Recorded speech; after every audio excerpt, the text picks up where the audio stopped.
Assalamualaikum warahmatullahi wabarakatuh. Halo teman-teman semuanya, bertemu lagi dengan saya Nursela dengan NIM 211292669. Nah, pada video pembelajaran kali ini kita akan membahas mengenai materi dan perubahannya. Pada pembelajaran klasifikasi materi dan perubahannya, kita akan membahas mengenai mengklasifikasikan materi, pemisahan campuran, dan benda yang mengalami perubahan.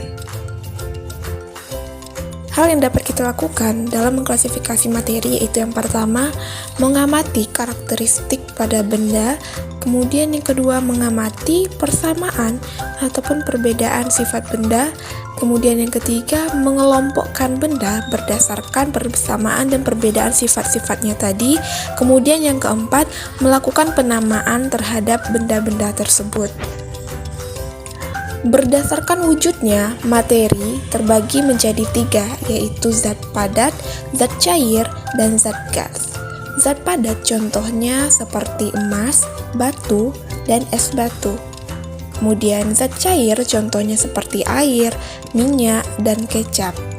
Dan zat gas contohnya seperti asap, uap, dan lain sebagainya. Perbedaan zat padat, zat cair, dan zat gas.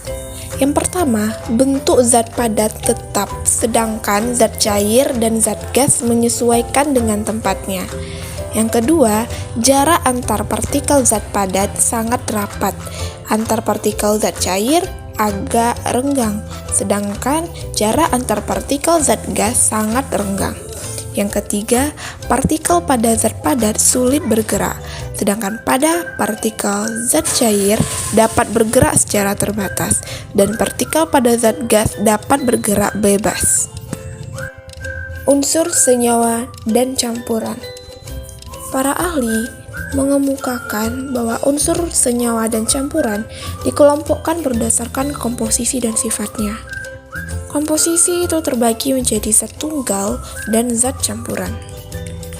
Perhatikan diagram zat atau materi berikut, di mana materi dibagi menjadi zat tunggal dan zat campuran. Zat tunggal terbagi lagi menjadi unsur dan senyawa, sedangkan campuran terbagi lagi menjadi heterogen dan homogen. Heterogen terdiri atas koloid dan suspensi, sedangkan homogen terdiri atas larutan. Unsur merupakan zat tunggal yang tidak dapat diuraikan menjadi zat sederhana. Sebagai contoh, yaitu besi dengan rumus Fe, emas dengan rumus Au, perak dengan rumus Ag, dan masih banyak lagi. Senyawa adalah gabungan dua atau lebih unsur yang terbentuk melalui proses kimia. Senyawa ini dapat diuraikan dua unsur atau lebih dengan proses kimia biasa. Contohnya, air yang rumusnya adalah H2O dapat diuraikan menjadi hidrogen dan oksigen. Senyawa terbagi menjadi dua, yaitu senyawa homogen dan senyawa heterogen. Senyawa homogen adalah campuran yang tidak bisa dibedakan lagi antara zat-zat yang bercampur. Contohnya adalah larutan air dan gula.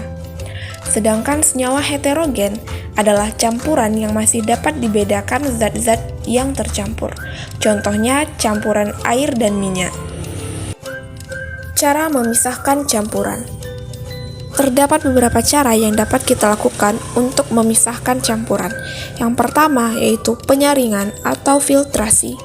Merupakan metode pemisahan campuran yang digunakan untuk memisahkan cairan dan padatan yang tidak larut pada perbedaan ukuran partikel zat-zat yang bercampur.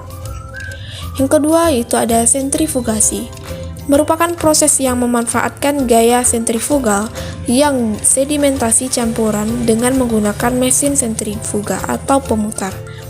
Yang ketiga, penyulingan atau destilasi adalah pemisahan zat cair dengan campurannya dengan memanfaatkan perbedaan titik didih.